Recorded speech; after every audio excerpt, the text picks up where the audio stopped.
Alright, so I've removed the lining from the leather bag and cut new lining.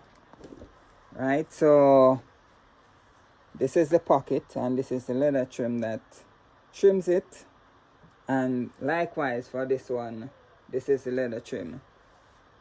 This is where the zipper goes for the inside pocket, zip close pocket.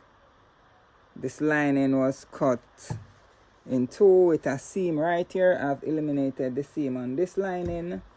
So the next step is to construct the pocket pieces, the zipper with the pocket bag, attach the trim, close up the sides of the lining, and then to attach it to the bag. So that's the next step. Let's head over to the sewing machine right now.